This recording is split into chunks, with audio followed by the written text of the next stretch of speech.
I haven't heard the recording, but people seem to be agreeing that this he actually said, even though I didn't put quotation marks around it because I didn't hear the recording, right? But what they say he said was, we need more people from countries like Norway or Scandinavian countries, right? So Sweden is basically the same as Norway. And my thing is like, well, hang on a minute.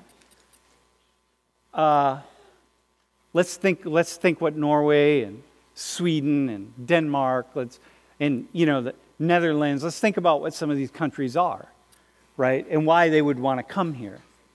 And, where, you pay really high taxes and the government is really strong and there are lots of programs for you and there are ways in which the government is there, it's going to take care of you, certainly if you struggle. But even if you don't struggle, if you contribute to the system.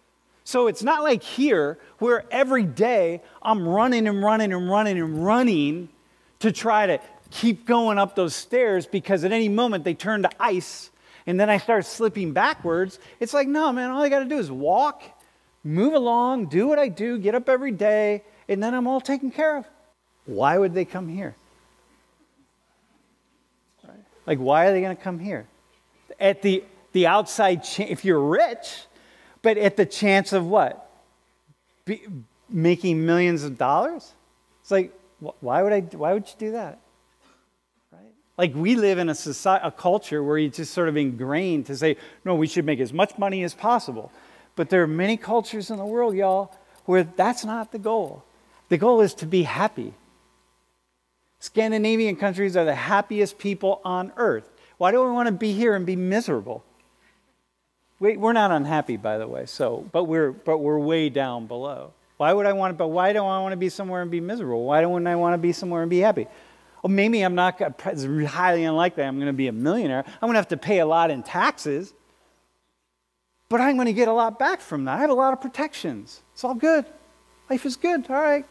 So here's wealth distribution. Let me show you something. This is pretty cool. This is wealth distribution in the U.S. Okay, we're going to go back to this. Cool? Go to the next one. This is Sweden. Look at wealth distribution in Sweden. Go back to the U.S. Go back to Sweden. Sweden's a socialist society. Right? What? Come on, man. Look at that. The Swedes, like the rich in Sweden, they control everything just like the rich here. Okay? But there's a difference. What's the difference? Sweden? What's that? The higher taxes in Sweden, the rich are paying a lot more than the rich here. So a lot of those social funding programs, the social programs, come from funding from the rich. Okay. All right. Yep, that's one thing. Yep, bro. What else?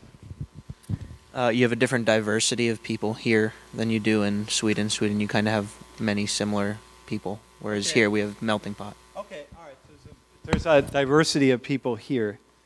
What else? What else? So, like, if you're on the bottom, if you're on the bottom 20% in Sweden, what's it mean for you?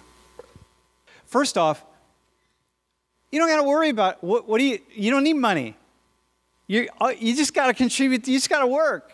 Just contribute to the system. I live paycheck to paycheck. It's all good. It's taken care of. I lose my job. I've already paid into the system. It's good. I'm taken care of. I don't need lots and lots and lots of money. I don't need to generate a lot of wealth. I can still lead a really, really nice life. And I can be in the bottom 40%. And it's okay. I can have my house, get my food, have my car, have my insurance, have my retirement. I'm taking care of that. I have my job. I'm a janitor at a university. I'm a food service worker at a McDonald's. I'm whatever I am. I'm going to have the same things, albeit not as much, but I'm going to have my health care. I'm going to have my children's education taken care of. If I have a baby, the government's going to step in and give me money for the baby. It's all taken care of, right? It's all good. So the difference here, so go back to the U.S. If we go back one, what's the bottom 20% in the U.S.? You're screwed. You're like, if one little thing goes wrong, you're on the street. Like, how y'all pay? Those of you who are poor, some of you are mortgaging, you're going to pay $100,000. or more for your education at Penn State. That $100,000 is going to set you back so far. In Sweden, you would pay nothing. It's good. You could be poor in Sweden. You still go to college. You're all right. You pay just as much as the wealthiest Swede. So there's a big difference there. And so when Donald Trump is saying, wow, why don't we get these Swedes? First off, rich Swedes, the only people who are going to come are probably the wealthy ones, because poor ones, Swedes, Norwegians, they're not going to come here. You see what I mean, right? So it's like, dude, what are you talking about? Like, think about the implications. So here, next slide.